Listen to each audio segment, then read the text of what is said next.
So, minasan, ohayo gozaimasu! Nandito tayo ngayon para pag-aralan natin yung mga do's and don'ts sa pagpaparking habang nag-Amazon kayo or habang kunwari driver kayo sa Gemba. Basta kailangan yung tatandaan is una, makakadaan dapat palagi yung isang sasakyan. At least isang sasakyan. Palagi yun, palaging makakadaan dapat yung isang sasakyan. Kung one lane man yung paparkingan nyo, tapos nandun kayo sa puntong yung bahay na hihintuan nyo, walang space or hindi makakadaan, yun, shoganay kayo. Kailangan nyo mag-park sa medyo malayo para may makadaan isang sasakyan. Lalo na pag may mga mansion type na bahay, kasi medyo kang kakaro yung pagdi-deliver nun. Iiwan nyo yung sasakyan nyo doon, sabay may dadaan sa likod ng kuruman nyo, madadali kayo. Pangalawa, huwag kayo magpa-park sa tapat ng parkingan sa mga bahay.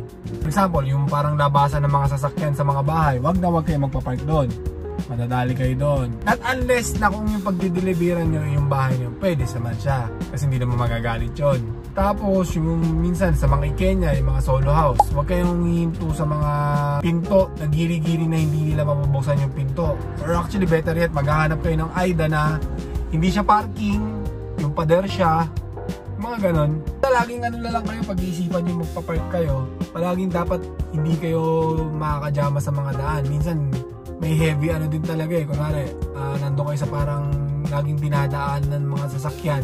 Pag yung ganon yung hihintuan nyo, hahanap talaga kayo ng medyo kahit malayo siya, doon kayo magpapark dapat na hindi kayo jajama. Saka yung mga gutter, minsan pwede nyo gamitin yung mga parang gutter na tutungtong kayo doon para magkaroon ng space sa kabilang sasakyan, sa kabilang lane.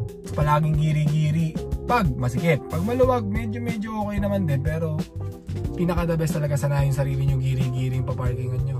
Dahil ayun lang naman pag basta ingat lang kayo palagi pag magpapark kayo. So yun lang guys, bye!